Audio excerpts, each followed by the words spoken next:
Yo, what's up? All right, look. Now, I'm all new to this blogging thing.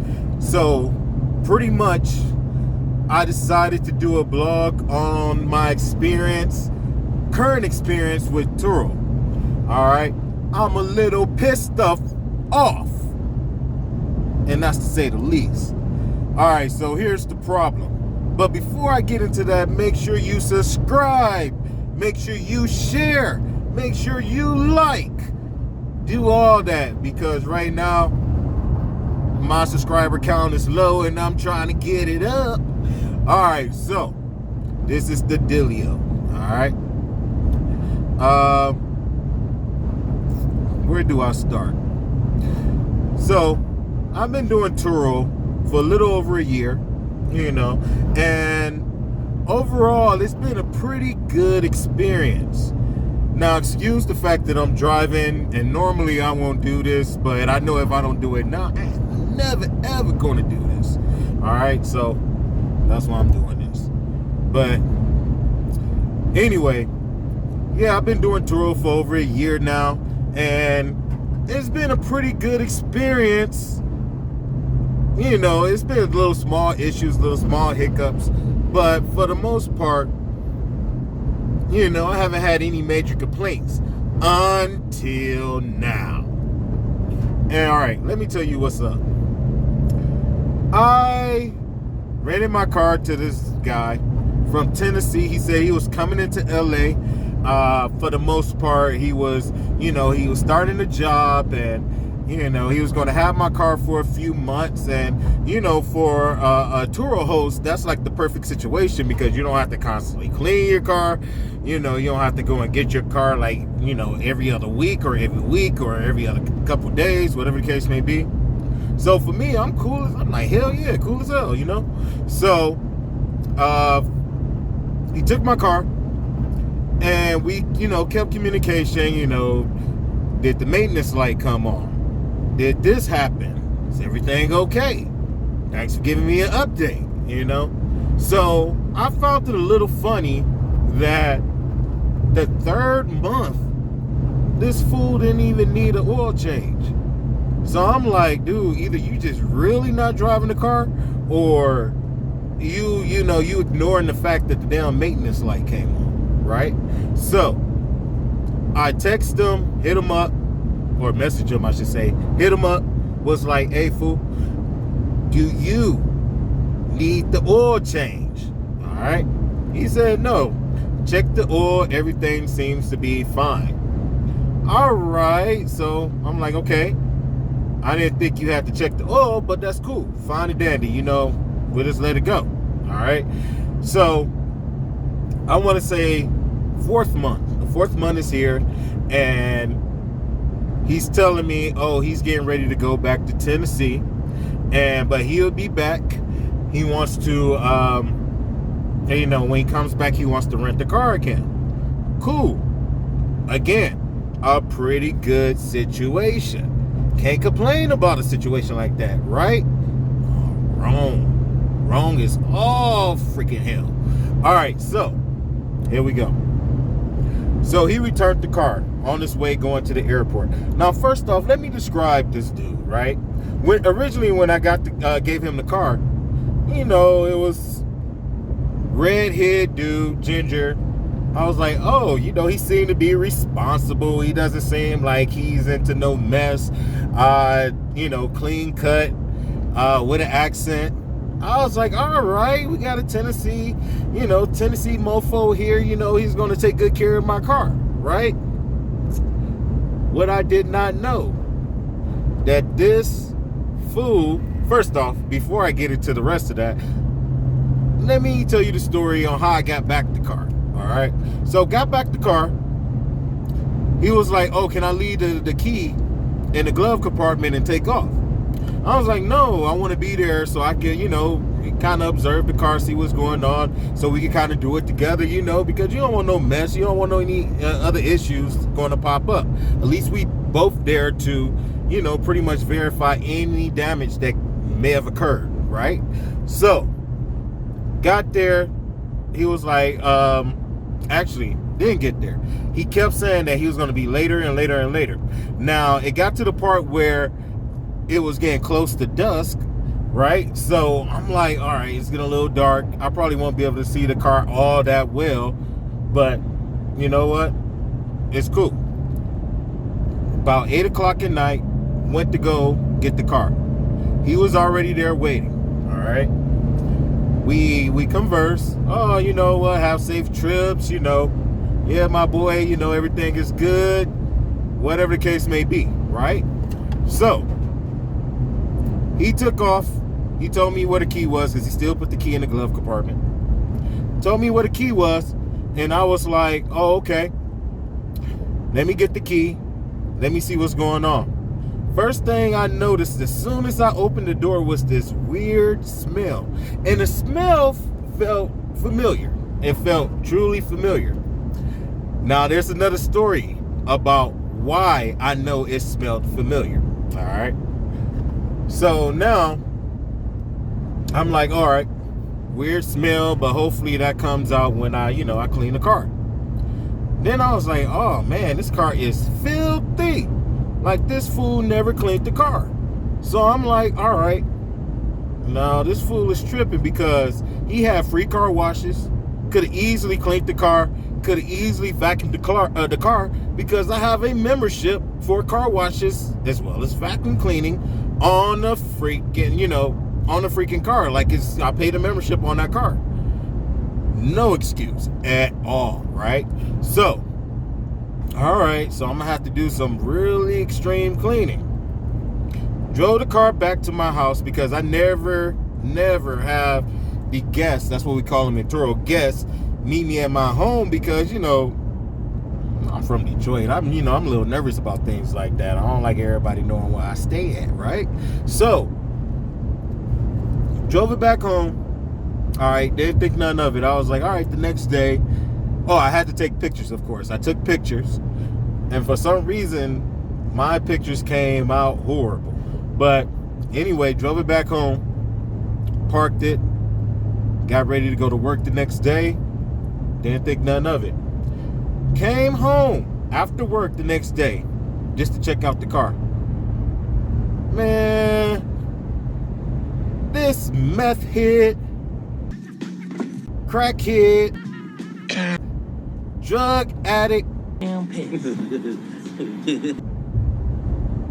I don't even know what else to say, asshead boy.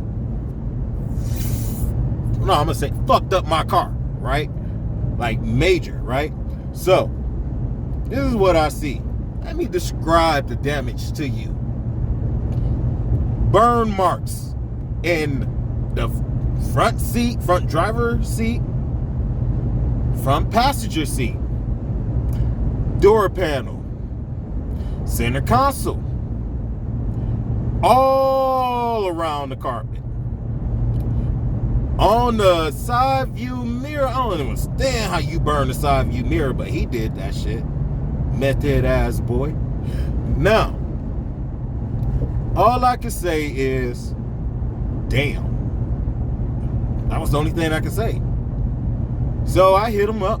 Hey, you destroyed my car. You have to pay for this, right? He was like, all right. Went to go get an estimate. Now, the estimate came out more than even what I expected. The first estimate that I received was from this guy who works for this company named Classic Touch in Lancaster, who was extremely nice originally when he gave me the estimate. It came out to be around $8,000, right? I was like, great googly moogly. So I let him know, and he had the nerves to say that was ridiculous. I'm not going to pay that. That's ridiculous. It wasn't ridiculous when your crackhead, method ass burnt up half of my damn car, right? So, end of the day, I left it. I went straight to Turo Insurance. Tried to get the the shadow. Tried to make an insurance claim on it. Made the insurance claim on it. Now, before I continue on to the next part, Let me describe to you how I recognize the smell. All right, check this out. I grew up in the city of Detroit, right? I grew up around crackheads like a mofo. One day, funny story, all right, when I first got my driver's license, I was 16. And my dad, he was also a drug addict, but he used to hang out with these girls. I knew him from the block. Was like, all right, you want me to go and take you to go cash a check, and you want to go to downtown Detroit? I was excited to drive. I ignored the fact that these were crackheads, right? So, got them in my car. They insisted on sitting in the back seat. Sat in the back seat, and I started to smell this smell. It smelled like somebody set a Goodyear factory on fire, right? I'm like, what the hell is that smell? So I turned back. These chicks was in the back smoking crack. Hell no, y'all can't do that in my car. Reason being is because I just got my license like 2 days ago. And now I ain't about to get caught up by the popo. Alright? So, y'all gotta put that out. Sorry, but not. Alright? They put it out.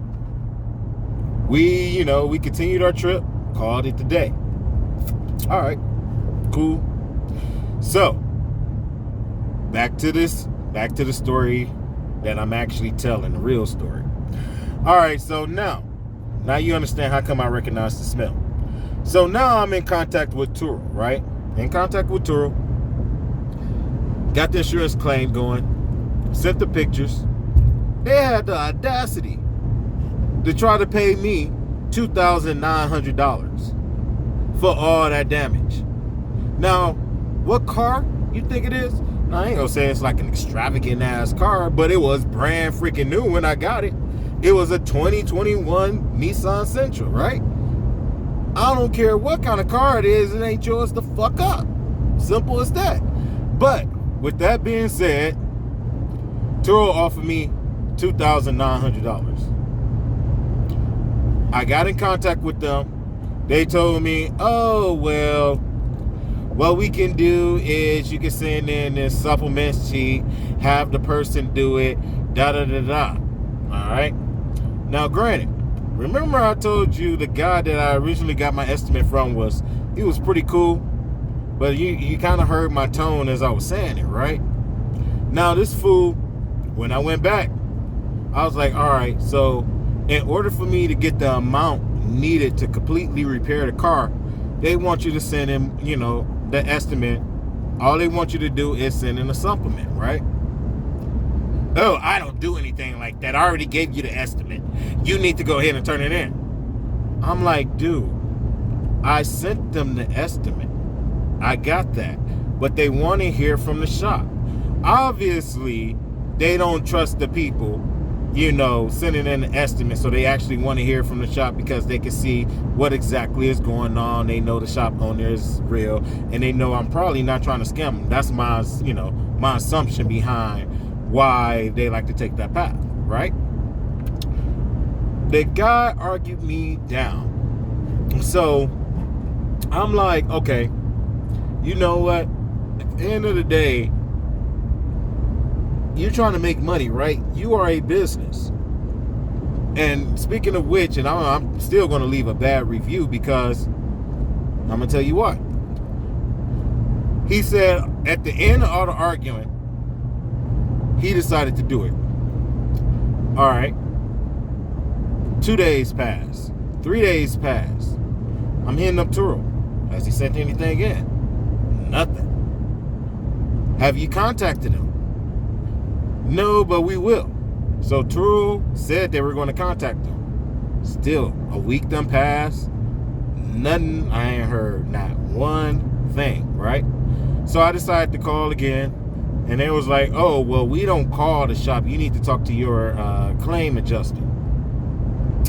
All right. Y'all didn't tell me that before. Y'all told me that y'all were going to pretty much give him a call. All right, fine.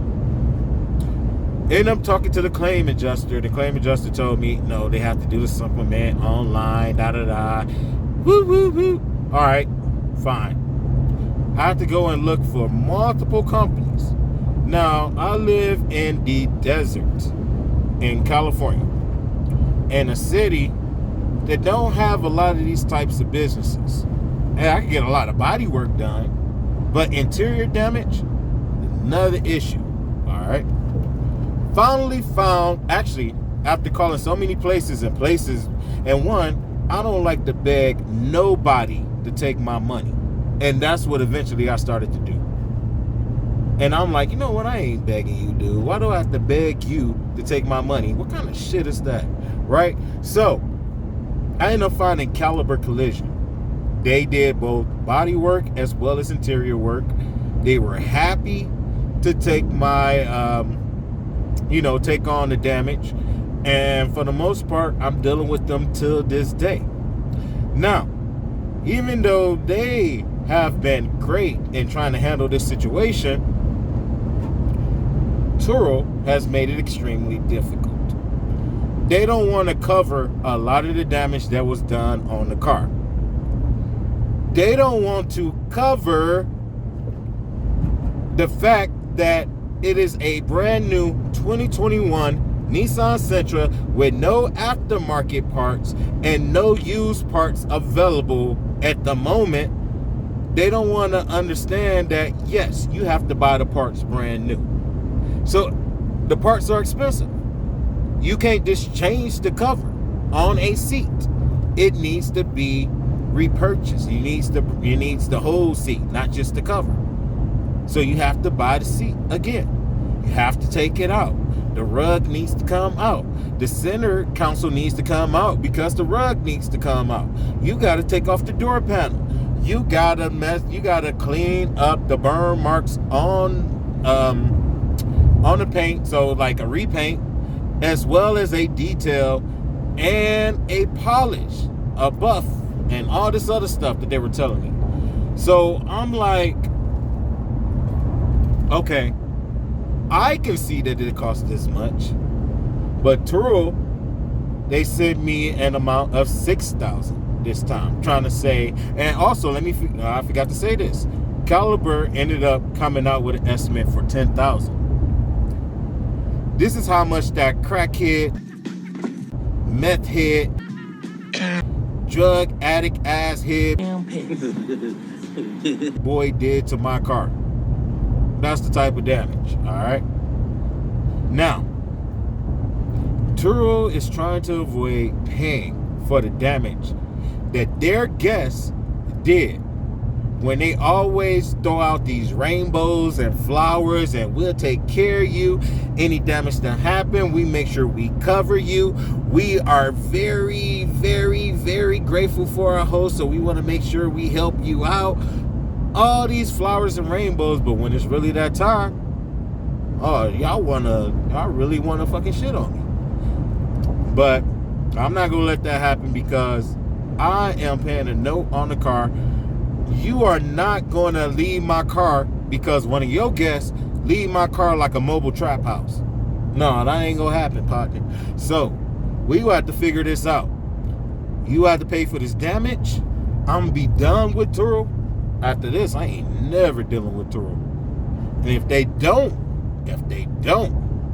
don't fix my car the way it should be fixed, I swear straight up and down, I'm gonna find a way to begin a lawsuit. Because if I'm coming to your company and we supposed to be partners, I'm not feeling like a partner in this situation. I'm starting to feel like a victim. I am a victim. But anywho, that's how I'm feeling about Turo right now. And I hope that crackhead, meth head, drug addict ass head boy, he gets some help, do better. Don't rent nobody else's car. Stay away from Turo. Stay away from every rental car company. Because obviously you like to go around driving in trap houses. You probably do a lot of your dirt in the trap house. Alright. Well, anywho, if you enjoyed this blog, this story, Don't forget to like. It is important that you like, because I'm trying to, I'm trying to grow my subscribers. Like, subscribe, comment if you have experienced any of these issues with Turo. Comment so we can compare the stories. I definitely want to compare stories. All right. But anywho, hopefully somewhere within this video I'm able to add pictures on how the car looked because of that crackhead, meth head, drug added ass head boy who fucked up my car. You can see the damage. Alright. And dude, promise you, if I ever see you after all this hell you done put me through, it's on sight. Alright. Alright, y'all. Again, comment, not comment, share. If y'all know that meth head, crackhead, drug addict ass head boy, make sure y'all introduce this video to him. Let him know I'm coming for him. All right, not for real though. It is what it is. As long as my car fixed, that's all I care about. But anywho, until the next time, hopefully I can finish up the videos regarding my house flipping project. But I'll talk to y'all soon. Deuces.